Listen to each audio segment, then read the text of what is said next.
देश और दुनिया की तमाम छोटी और बड़ी खबरों के लिए हमारे चैनल को सब्सक्राइब करना न भूलें और बेल का बटन जरूर दबाएं। नमस्कार दोस्तों, स्वागत है आपका देश लाइव में और आपके साथ मैं हूं आशी मातियाकी।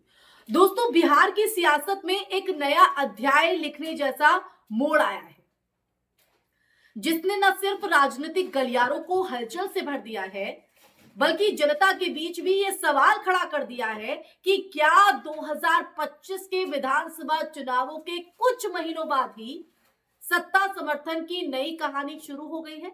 अभी कुछ दिनों पहले तक ये सिर्फ खबरें थी, अटकलें थी कि कांग्रेस के सिर्फ 6 विधायक अपनी पार्टी छोड़कर किसी अन्य राजनीतिक पाले में जा सकते हैं। अब तक सिर्फ महज ये खबर थी, ये सुनने में आ रहा था, लेकिन अब इस कार्यक्रम के नाम पर एक राजनीतिक तूफान, जिसे ऑपरेशन कांग्रेस कहा जा रहा है, तैयार हो चुका है। खबरें जो है वो यही संकेत देती हैं कि ये सभी 6 कांग्रेस विधायक जो है वो सुरेंद्र प्रसाद, अभिषेक रंजन, मनोज विश्वास, आबिदुर रहमान, कमरुल होदा और मनोहर प्रसाद जदयू के संपर्क में है, यानी जेडीयू के संपर्क में है और क्रॉस ओवर की प्लानिंग भी तयशुदा है।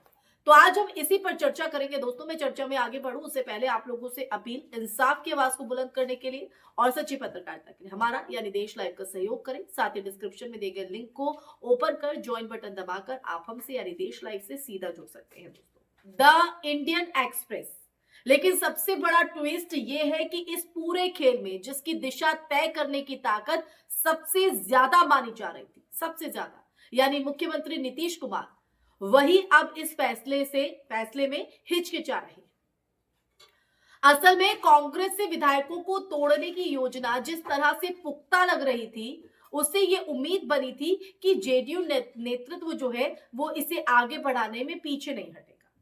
पर अब ये स्पष्ट संकेत नहीं मिल रहे हैं कि सीएम नीतीश इस ऑपरेशन को पूरी तरह समर्थन देंगे या नहीं।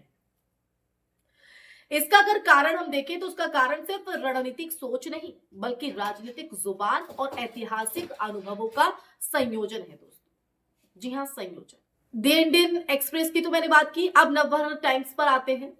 जब हम दूसरे कोण से यानी दूसरे एंगल से इस मामले को देखते हैं तो एक बड़ी सियासी तर्क, जी हाँ, एक बड़ा सियासी तर्क यही बनता है कि कांग्रेस का महागठबंधन में कमजोर होना और उसके 6 विधायकों का अलग चलने का जो इशारा है, वो जेडीयू को विधानसभा में अपनी संख्या और तालमेल मजबूत करने का विकल्प दे सकता है। एनडीए अपने पास पहले ही भरपूर बहुमत रखता है। 2025 के चुनाव में एनडीए ने 243 में 202 सीटें जीती, लेकिन इसके भीतर बीजेपी और जेडीयू के बीच नंबर गेम जो है वो और प्रभाव का खेल लगातार चलता रहा है। अगर 6 विधायक जेडीयू में आ जाते हैं तो ये केवल कांग्रेस को कमजोर करने जैसा नहीं होगा, बल्कि जेडीयू को विधानसभा में बीजेपी से ज्यादा विधायकों वाली पार्टी का दर्जा भी दिला सकता है।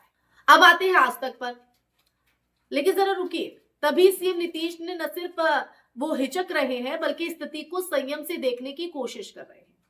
ये कोई छोटी बात नहीं है। पिछली बार भी हमने देखा, उन्होंने महागठबंधन के दौरान कांग्रेस आरजेडी से गठबंधन तोड़ा था और जिससे उनकी छवि पर सवाल उठे थे। ऐसे में फिर से किसी विद्रोह या दल बदल के नतीजों में भूल चूक की जो राजनीतिक कीमत है वो चुकाना शायद वही नहीं चाहते, वो कीमत चुकाना शायद वो नहीं चाहते। इतिहास बताता है दोस्तों, बताता है कि बिहार विधानसभा और गठबंधन राजनीति में झटके और भरोसा दोनों ही बेहद संवेदनशील मुद्दे हैं, बेहद संवेदनशील।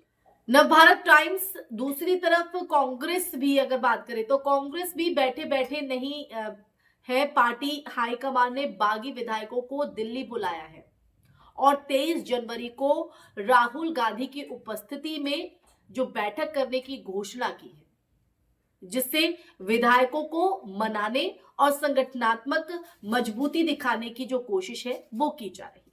मैं आपको ये चैनलों के माध्यम से बता रही हूं, ये जो समीकरण उभर कर आ रहे हैं दोस्तों, ये संकेत है, इशारा करते हैं कि कांग्रेस इसे सिर्फ तुरंत छलांग समझकर छोड़ना नहीं चाहती है, बल्कि पार्टी के भीतर अनुशासन और एकता की लड़ाई भी लड़ना चाहती है। तो कांग्रेस अब ना फूक फूक का कदम यहां पर रखती नजर आ रही है।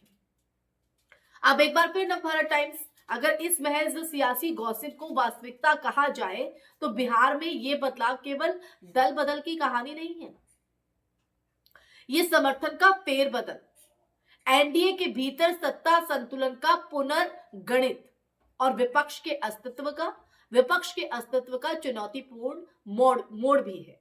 2025 के विधानसभा चुनाव के नतीजे जैसे सत्ताधारी धुरी बदल चुके हैं और अब 2026 के शुरुआती महीनों की अगर बात करें, शुरुआती महीनों में ये जो प्रभाव है वो ज्यादा स्पष्ट होता जा रहा है।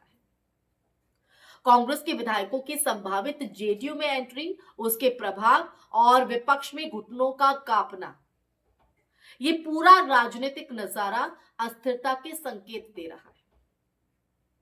एक ऐसा संकेत जो बिहार के भविष्य के राजनीतिक नक्शे को फिर से आकार दे सकता है। समझ रहे, फिर से आकार दे सकता है। तो आखिरकार सवाल यही बचता है दोस्तों आखिर में कि क्या ये 6 विधायक जो गणित बिगाड़ रहे, ये 6 विधायक सचमुच कांग्रेस को अलविदा कहेंगे या फिर ये सियासी चाल सिर्फ एक रणनीति भर है? और क्या सीएम नीतीश कुमार की हिचकिचाहट बिहार की राजनीति में नए समीकरणों का स्वागत कर रही है या असमंजस की राजनीति का प्रतीक है? क्योंकि पहली बार नहीं कि सीएम नीतीश इस तरह से कश्मकश में हो। जवाब शायद आने वाले कुछ दिनों में स्पष्ट होगा, लेकिन ये तय है कि बिहार की राजनीति अब पहले से कहीं ज्यादा दिलचस्प और अनिश्चित मोड़ पर खड़ी है। अब तस्वीर आने वाले वक्त में क्या दिखेगी, क्या उभर कर सामने आएगी, ये तो देखने वाली बात रहेगी। इसी के साथ इस चर्चा में फिलहाल के लिए बस इतना ही दोस्तों। पूरा फिलहाल जो उथल पुथल देखी जा रही है बिहार के अंदर राजनीतिक समीकरणों के तहत, इस पर आपका नजरिया क्या है वो बेहद महत्वपूर्ण हो जाता है। तो कमेंट सेक्शन में कमेंट करके जरूर बताइएगा, चर्चा कैसे लगी वो भी बताइएगा। इस वीडियो को ज्यादा से ज्यादा शेयर कीजिएगा, हमारे चैनल देश लाइव को सब्सक्राइब कीजिएगा। फिर हाजिर होंगी ऐसी ही चर्चा लेकर, तब तक के लिए अपना ख्याल रखिए। जय हिंद, जय भारत, नमस्कार।